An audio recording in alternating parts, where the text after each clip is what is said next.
In the spring of the year after was born in Gondolin Earendil half-elven, the son of Tuor and Idril Celebrindal. And that was 500 years and 3 since the coming of the Noldor to Middle-earth. Of surpassing beauty was Earendil, for a light was in his face as the light of heaven, and he had the beauty and the wisdom of the Eldar, and the strength and hardihood of the men of old. And the sea spoke ever in his ear and heart, even as with Tuor his father. Then the days of Gondolin were yet full of joy and peace, and none knew that the region wherein the hidden kingdom lay had been at last revealed to Morgoth by the cries of Húrin, when, standing in the wilderness beyond the encircling mountains, and finding no entrance, he called on Turgon in despair. Thereafter, the thought of Morgoth was bent unceasing on the mountainous land between Anach and the upper waters of Sirion, whither his servants had never passed. Yet still no spy or creature out of Angband could come there because of the vigilance of the eagles, and Morgoth was thwarted in the fulfillment of his designs. But Idril Celebrindal was wise and far-seeing, and her heart misgave her, and foreboding crept upon her spirit as a cloud. Therefore in that time she let prepare a secret way that should lead down from the city, and passing out beneath the surface of the plain, issue far beyond the walls, northward of Aman Gwareth. And she contrived it that the work was known but to few, and no whisper of it came to Maeglin's ears. Now on a time when Earendil was yet young, Maeglin was lost, for he, as has been told, loved mining and quarrying after metals above all other craft, and he was master and leader of the elves who worked in the mountains distant from the city, seeking after metals for their smithying of things both of peace and war. But often Maeglin went with few of his folk beyond the leaguer of the hills, and the king knew not that his bidding was defied. And thus it came to pass, as fate willed, that Maeglin was taken prisoner by orcs and brought to Angband. Maeglin was no weakling or craven, but the torment wherewith he was threatened cowed his spirit, and he purchased his life and freedom by revealing to Morgoth the very place of Gondolin, and the ways whereby it might be found and assailed. Great indeed was the joy of Morgoth, and to Maeglin he promised the lordship of Gondolin as his vassal, and the possession of Idril Celebrindal when the city should be taken. And indeed, desire for Idril and hatred for Tuor led Maeglin the easier to his treachery, most infamous in all the histories of the elder days. But Morgoth sent him back to Gondolin, lest any should suspect the betrayal, and so that Maeglin should aid the assault from within when the hour came. And he abode in the halls of the king with smiling face and evil in his heart, while the darkness gathered ever deeper upon Idril. At last, in the year when Earendil was 7 years old, Morgoth was ready, and he loosed upon Gondolin his Balrogs and his orcs and his wolves. And with them came dragons of the brood of Glaurung, and they were become now many and terrible. The host of Morgoth came over the northern hills, where the height was greatest, and the watch least vigilant. And it came at night upon a time of festival, when all the people of Gondolin were upon the walls to await the rising sun, and sing their songs at its uplifting. For the morrow was the great feast that they named the Gates of Summer. But the red light mounted the hills in the north, and not in the east, and there was no stay in the advance of the foe until they were beneath the very walls of Gondolin, and the city was beleaguered without hope. Of the deeds of desperate valor there done by the chieftains of the noble houses and their warriors, and not least by Tuor, much is told in The Fall of Gondolin.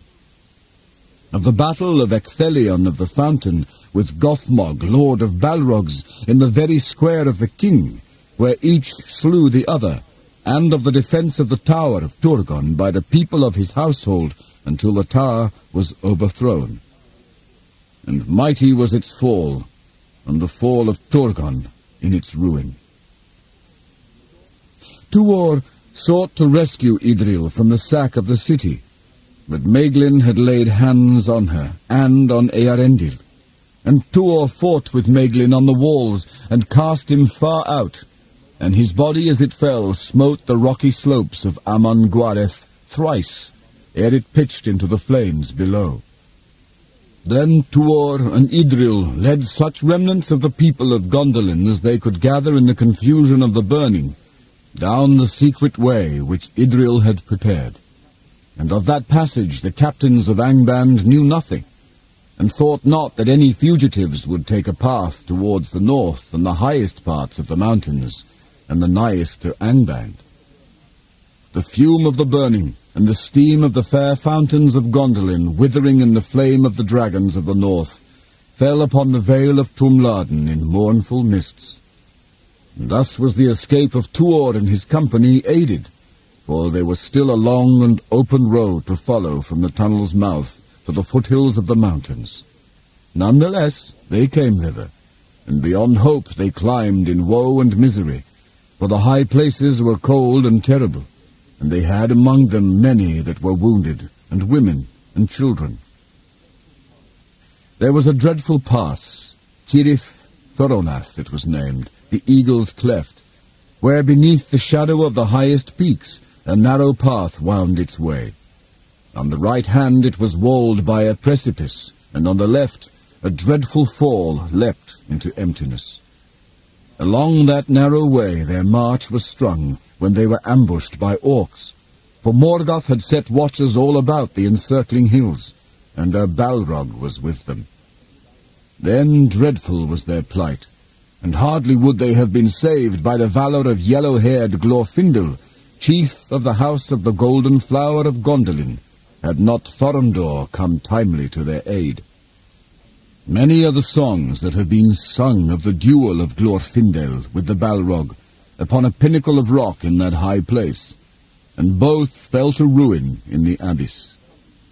But the eagle's coming stooped upon the orcs, and drove them shrieking back, and all were slain or cast into the deeps, so that rumour of the escape from Gondolin came not until long after to Morgoth's ears. Then Thorondor bore up Glorfindel's body out of the abyss, and they buried him in a mound of stones beside the pass. And a green turf came there, and yellow flowers bloomed upon it amid the barrenness of stone, until the world was changed. Thus, led by Tuor, son of Huor, the remnant of Gondolin passed over the mountains, and came down into the vale of Sirion. And fleeing southward by weary and dangerous marches, they came at length to Nan Tathrin, the land of willows, for the power of Ulmo yet ran in the great river, and it was about them. There they rested a while, and were healed of their hurts and weariness, but their sorrow could not be healed. And they made a feast in memory of Gondolin, and of the elves that had perished there, the maidens and the wives and the warriors of the king. And for Glorfindel the beloved, many were the songs they sang, under the willows of Nan Tathrin in the waning of the year. There Tuor made a song for Eärendil his son, concerning the coming of Ulmo, the lord of waters, to the shores of Nevrast aforetime. And the sea-longing woke in his heart, and in his sons also. Therefore Idril and Tuor departed from Nan Tathrin, and went southwards down the river to the sea. And they dwelt there by the mouths of Sirion, and joined their people to the company of Elwing, Dior's daughter, that had fled thither but a little while before. And when the tidings came to Balar of the fall of Gondolin and the death of Turgon, Iranian Gil-galad, son of Fingon, was named High King of the Noldor in Middle-earth. But Morgoth thought that his triumph was fulfilled, recking little of the sons of Feanor and of their oath, which had harmed him never, and turned always to his mightiest aid. And in his black thought he laughed, regretting not the one Silmaril that he had lost. For by it, as he deemed, the last shred of the people of the Eldar should vanish from Middle-earth and trouble it no more. If he knew of the dwelling by the waters of Sirion, he gave no sign, biding his time and waiting upon the working of oath and lie. Yet by Sirion and the sea there grew up an elven folk, the gleanings of Doriath and Gondolin. And from Balar the mariners of Círdan came among them, and they took to the waves and the building of ships, dwelling ever nigh to the coasts of Arvanian, under the shadow of Ulmo's hand. And it is said that in that time Ulmo came to Valinor out of the deep waters, and spoke there to the Valar of the need of the elves, and he called on them to forgive them, and rescue them from the overmastering might of Morgoth, and win back the Silmarils, wherein alone now bloomed the light of the days of bliss, when the two trees still shone in Valinor. But Manwë moved not, and of the counsels of his heart, what tale shall tell? The wise have said that the hour was not yet come, and that only one speaking in person for the cause of both elves and men, pleading for pardon on their misdeeds and pity on their woes, might move the counsels of the powers. And the oath of Feanor perhaps even Manwë could not loose, until it found its end, and the sons of Feanor relinquished the Silmarils, upon which they had laid their ruthless claim. For the light which lit the Silmarils, the Valar themselves had made. In those days, Tuor felt old age creep upon him, and ever a longing for the deeps of the sea grew stronger in his heart. Therefore he built a great ship, and he named it Earamme, which is sea-wing.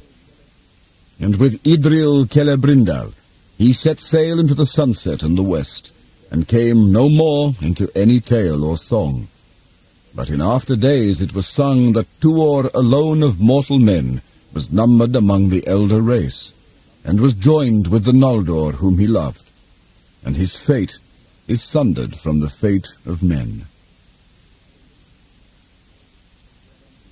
Of the voyage of Earendil and the war of Wrath. Bright Earendil was then lord of the people that dwelt nigh to Sirion's mouths. And he took to wife Elwing the fair, and she bore to him Elrond and Elros, who are called the Half-Elven. Yet Earendil could not rest, and his voyages about the shores of the hitherlands eased not his unquiet.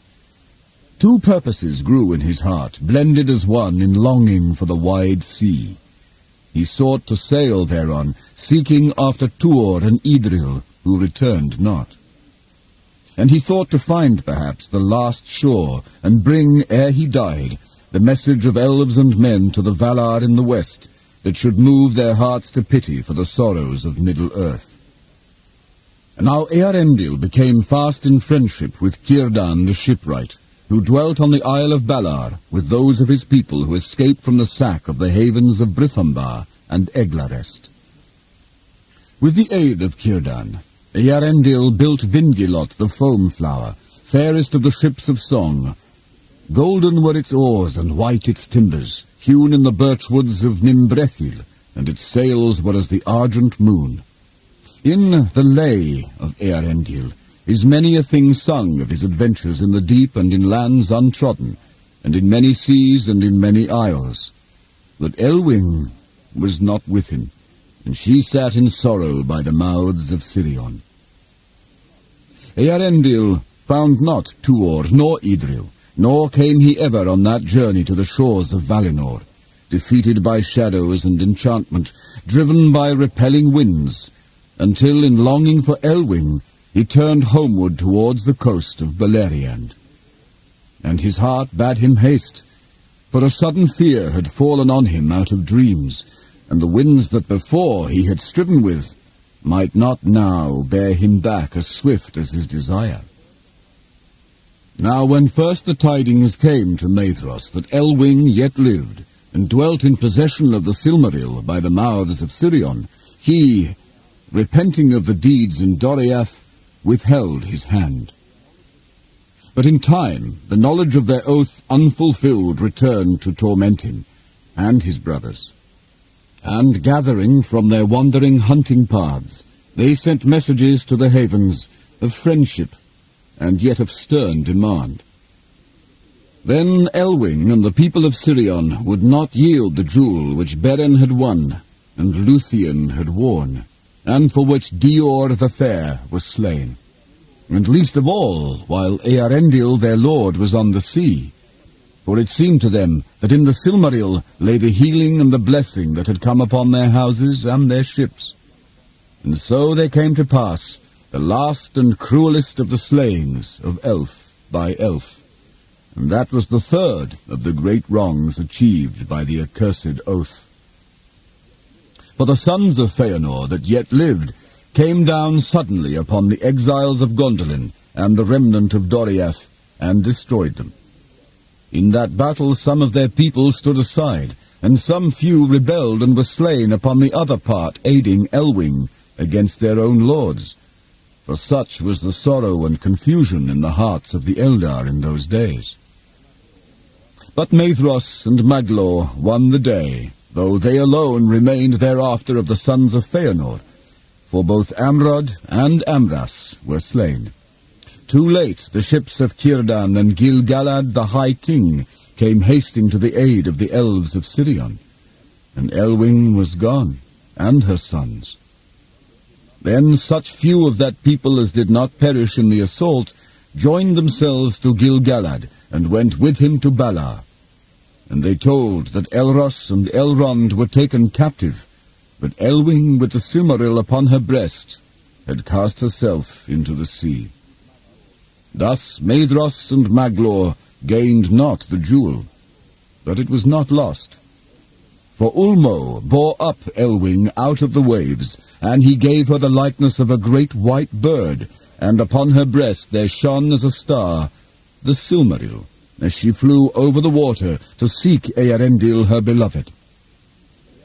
On a time of night, Eärendil at the helm of his ship saw her come towards him as a white cloud exceeding swift beneath the moon, as a star over the sea moving in strange course, a pale flame on wings of storm. And it is sung that she fell from the air upon the timbers of Vingilot in a swoon, nigh unto death for the urgency of her speed, and Eärendil took her to his bosom. But in the morning, with marvelling eyes, he beheld his wife in her own form beside him, with her hair upon his face, and she slept. Great was the sorrow of Eärendil and Elwing for the ruin of the havens of Sirion, and the captivity of their sons, and they feared that they would be slain. But it was not so. For Maglor took pity upon Elros and Elrond, and he cherished them, and love grew after between them as little might be thought. But Maglor's heart was sick and weary with the burden of the dreadful oath. Yet Eärendil saw now no hope left in the lands of Middle-earth, and he turned again in despair, and came not home, but sought back once more to Valinor with Elwing at his side. He stood now most often at the prow of Vingilot, and the Silmaril was bound upon his brow, and ever its light grew greater as they drew into the west. And the wise have said that it was by reason of the power of that holy jewel that they came in time to waters that no vessels save those of the Teleri had known. And they came to the enchanted isles, and escaped their enchantment. And they came into the shadowy seas, and passed their shadows. And they looked upon Tol Eressëa, the lonely isle, but tarried not. And at the last they cast anchor in the bay of Eldamar, and the Teleri saw the coming of that ship out of the east, and they were amazed, gazing from afar upon the light of the Silmaril, and it was very great. Then Eärendil, first of living men, landed on the immortal shores. And he spoke there to Elwing and to those that were with him, and they were 3 mariners who had sailed all the seas beside him. Falathar, Erelont, and Erandir were their names. And Eärendil said to them, Here none but myself shall set foot, lest you fall under the wrath of the Valar. But that peril I will take on myself alone, for the sake of the two kindreds. But Elwing answered, Then would our paths be sundered forever. But all thy perils I will take on myself also. And she leapt into the white foam and ran towards him. But Eärendil was sorrowful, for he feared the anger of the lords of the west upon any of Middle-earth that should dare to pass the leaguer of Ammon. And there they bade farewell to the companions of their voyage, and were taken from them forever. Then Eärendil said to Elwing, Await me here, for one only may bring the message that it is my fate to bear. And he went up alone into the land, and came into the Calakiria, and it seemed to him empty and silent. For even as Morgoth and Ungoliant came in ages past, so now Eärendil had come at a time of festival, and well-nigh all the elven folk were gone to Valimar, or were gathered in the halls of Manwë upon Tani Quetil, and few were left to keep watch upon the walls of Tirion. But some there were who saw him from afar, and the great light that he bore, and they went in haste to Valimar. But Eärendil climbed the green hill of Tuna, and found it bare, and he entered into the streets of Tirion, and they were empty, and his heart was heavy, for he feared that some evil had come even to the blessed realm. He walked in the deserted ways of Tirion, and the dust upon his raiment and his shoes was a dust of diamonds, and he shone and glistened as he climbed the long white stairs. And he called aloud in many tongues, both of elves and men, but there were none to answer him. Therefore he turned back at last towards the sea. But even as he took the shoreward road, one stood upon the hill and called to him in a great voice, crying, Hail, Eärendil, of mariners most renowned, the looked-for that cometh at unawares, the longed-for that cometh beyond hope. Hail, Eärendil, bearer of light before the sun and moon, splendor of the children of earth, star in the darkness, jewel in the sunset, radiant in the morning. That voice was the voice of Eonwe, herald of Manwë, and he came from Valimar, and summoned Eärendil to come before the powers of Arda. And Eärendil went into Valinor, and to the halls of Valimar, and never again set foot upon the lands of men. Then the Valar took counsel together, and they summoned Ulmo from the deeps of the sea. And Eärendil stood before their faces, and delivered the errand of the two kindreds. Pardon he asked for the Noldor, and pity for their great sorrows, and mercy upon men and elves, and succor in their need. And his prayer was granted. It is told among the elves that after Eärendil had departed, seeking Elwing his wife, Mandos spoke concerning his fate, and he said, Shall mortal man step living upon the undying lands and yet live? But Ulmo said, For this he was born into the world, and say unto me, whether is he Eärendil Tuor, son of the line of Hador, or the son of Idril, Torgon's daughter of the elven house of Finwë? And Mandos answered, Equally the Noldor, who went willfully into exile, may not return hither. But when all was spoken, Manwë gave judgment, and he said, In this matter the power of doom is given to me. The peril that he ventured for love of the two kindreds shall not fall upon Eärendil, nor shall it fall upon Elwing his wife, who entered into peril for love of him. But they shall not walk again ever among elves or men in the outer lands, and this is my decree concerning them. To Eärendil and to Elwing and to their sons shall be given leave each to choose freely to which kindred their fates shall be joined, and under which kindred they shall be judged.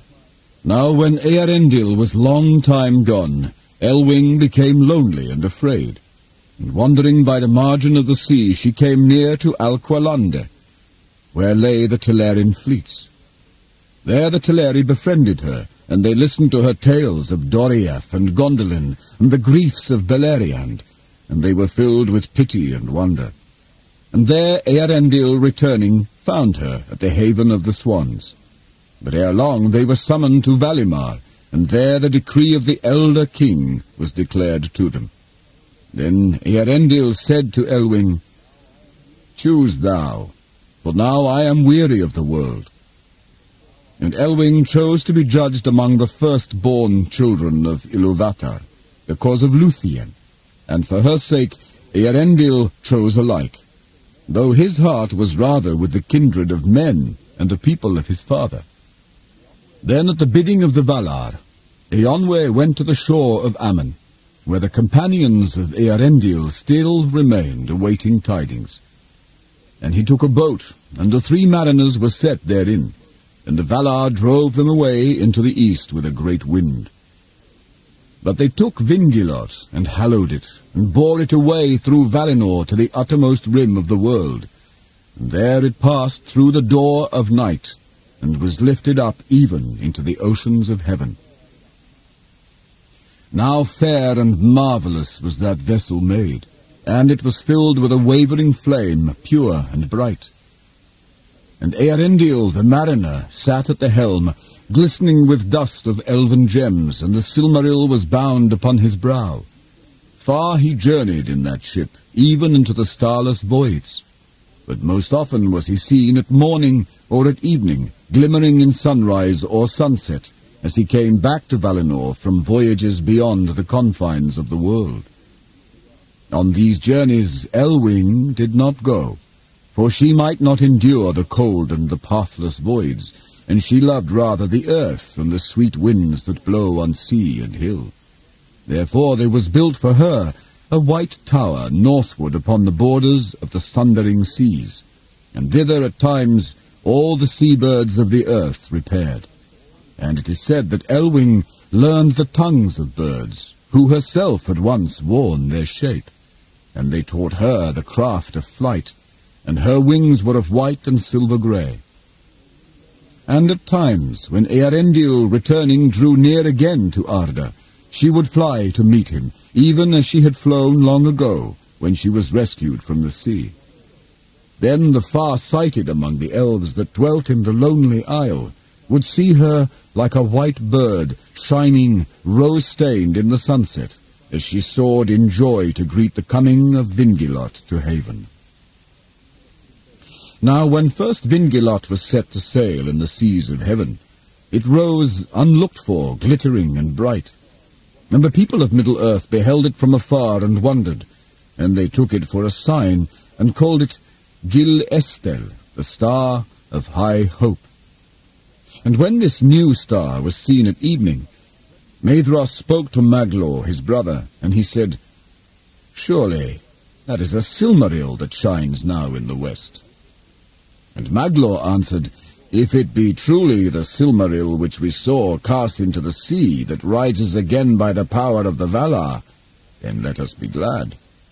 For its glory is seen now by many, and is yet secure from all evil." Then the elves looked up and despaired no longer. But Morgoth was filled with doubt. Yet it is said that Morgoth looked not for the assault that came upon him from the west, for so great was his pride become, that he deemed that none would ever again come with open war against him. Moreover, he thought that he had for ever estranged the Noldor from the lords of the west, and that content in their blissful realm, the Valar would heed no more his kingdom in the world without. For to him that is pitiless, the deeds of pity are ever strange and beyond reckoning. But the host of the Valar prepared for battle, and beneath their white banners marched the Vanyar, the people of Ingwe, and those also of the Noldor who never departed from Valinor, whose leader was Finarfin, the son of Finwë. Few of the Teleri were willing to go forth to war, for they remembered the slaying at the Swan Haven, and the rape of their ships. But they hearkened to Elwing, who was the daughter of Dior Eluchil, and come of their own kindred, and they sent mariners enough to sail the ships that bore the host of Valinor east over the sea. Yet they stayed aboard their vessels, and none of them set foot upon the hither lands. Of the march of the host of the Valar to the north of Middle-earth, little is said in any tale, for among them went none of those elves who had dwelt and suffered in the hitherlands, and who made the histories of those days that still are known. And tidings of these things they only learned long afterwards from their kinsfolk in Aman. But at the last the might of Valinor came up out of the west, and the challenge of the trumpets of Eonwe filled the sky, and Beleriand was ablaze with the glory of their arms. For the host of the Valar were arrayed in forms young and fair and terrible, and the mountains rang beneath their feet.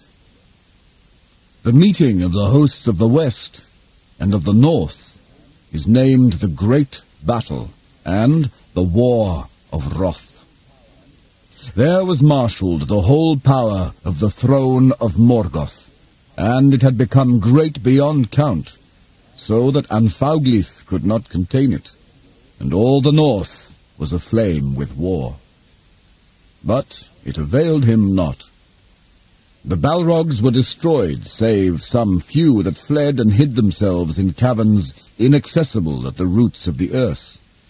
And the uncounted legions of the orcs perished like straw in a great fire, or were swept like shriveled leaves before a burning wind. Few remained to trouble the world for long years after. And such few as were left of the three houses of the elf-friends, fathers of men, fought upon the part of the Valar, and they were avenged in those days for Baragund and Barahir, Galdor and Gondor, Huor and Húrin, and many others of their lords. But a great part of the sons of men, whether of the people of Uldor or others new come out of the east, marched with the enemy, and the elves do not forget it. Then, seeing that his hosts were overthrown and his power dispersed, Morgoth quailed, and he dared not come forth himself. But he loosed upon his foes the last desperate assault that he had prepared, and out of the pits of Angband there issued the winged dragons that had not before been seen. And so sudden and ruinous was the onset of that dreadful fleet that the hosts of the Valar were driven back, for the coming of the dragons was with great thunder and lightning and a tempest of fire. But Eärendil came, shining with white flame, and about Vingilot were gathered all the great birds of heaven, and Thorondor was their captain, and there was battle in the air all the day and through a dark night of doubt. Before the rising of the sun, Eärendil slew Ancalagan the Black, the mightiest of the dragon host, and cast him from the sky, and he fell upon the towers of Thangorodrim, and they were broken in his ruin.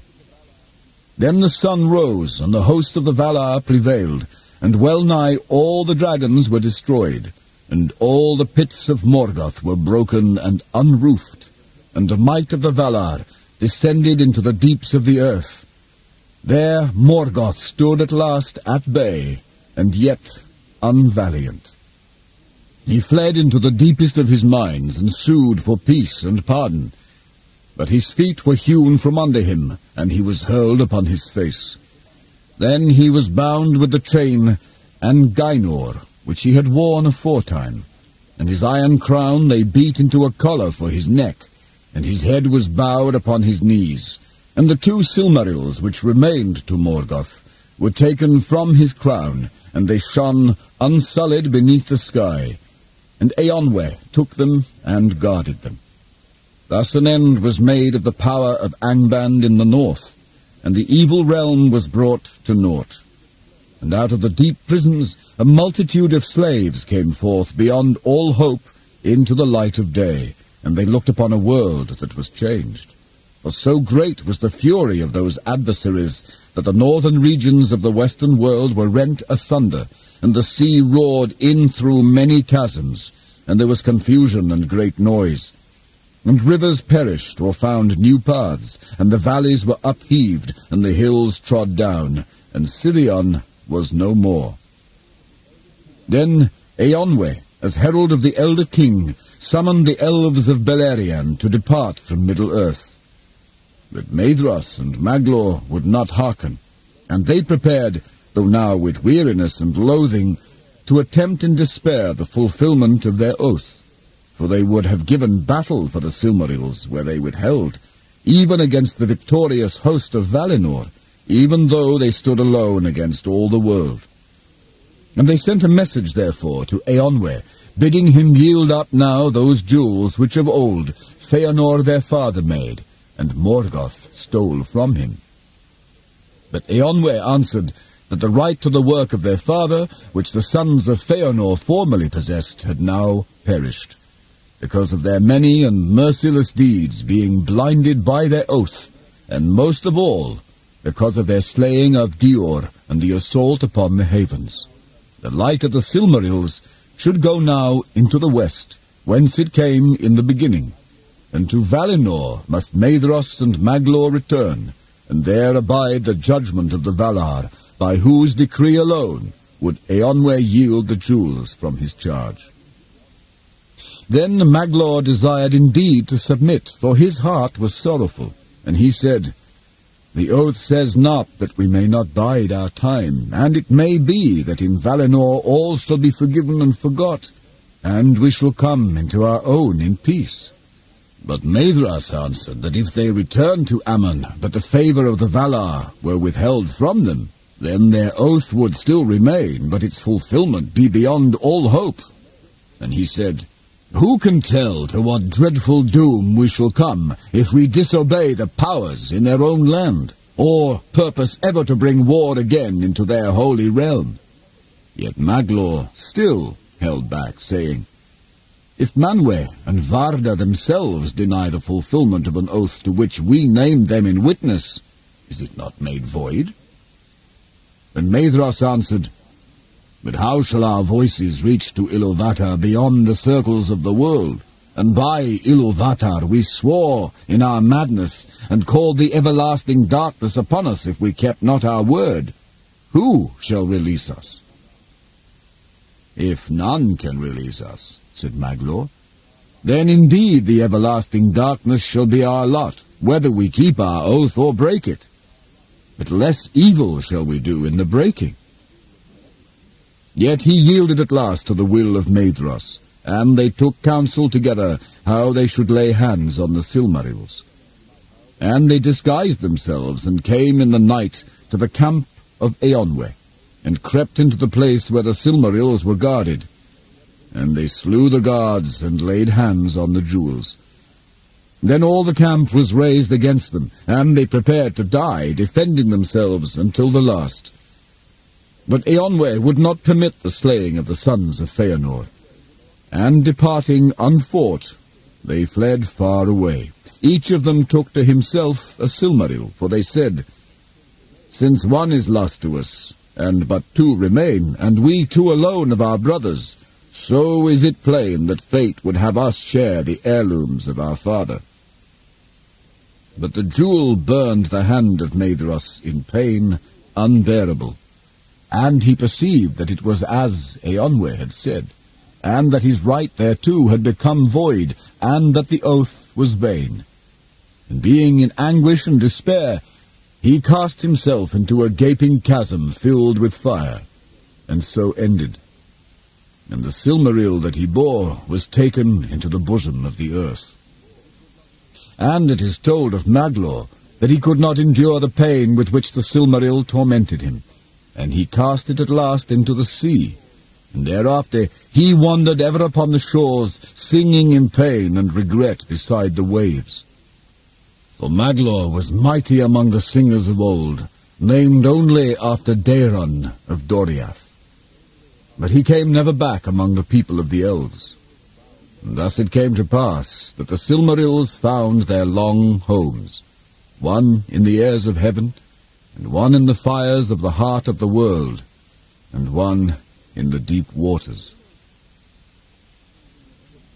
In those days there was a great building of ships upon the shores of the western sea, and thence in many a fleet the Eldar set sail into the west, and came never back to the lands of weeping and of war.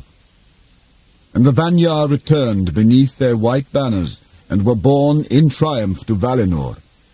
But their joy in victory was diminished, for they returned without the Silmarils from Morgoth's crown, and they knew that those jewels could not be found or brought together again, unless the world be broken and remade.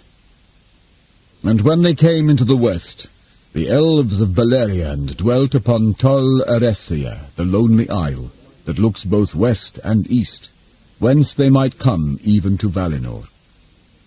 They were admitted again to the love of Manwë, and the pardon of the Valar, and the Teleri forgave their ancient grief, and the curse was laid to rest.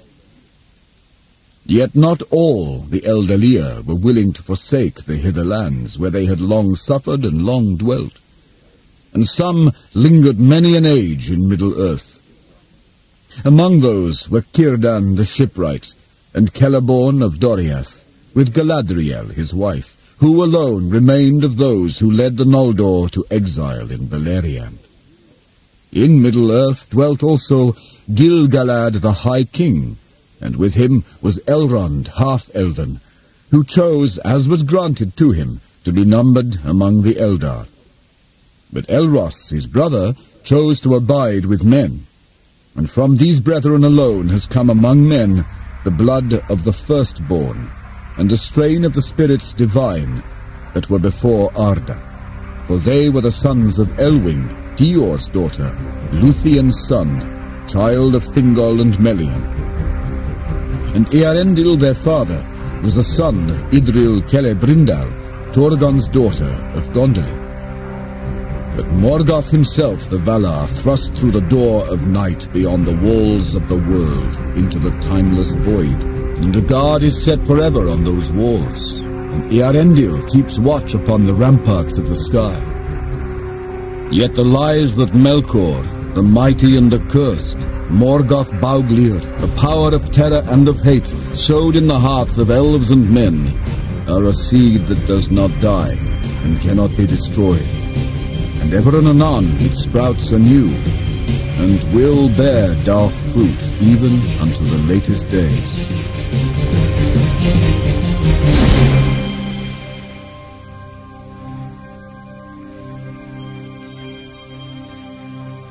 Here ends the Silmarillion. If it has passed from the high and the beautiful to darkness and ruin, that was of old the fate of Arda marred, and if any change shall come and the marring be amended, Manwë and Varda may know, but they have not revealed it, and it is not declared in the dooms of Mandoth.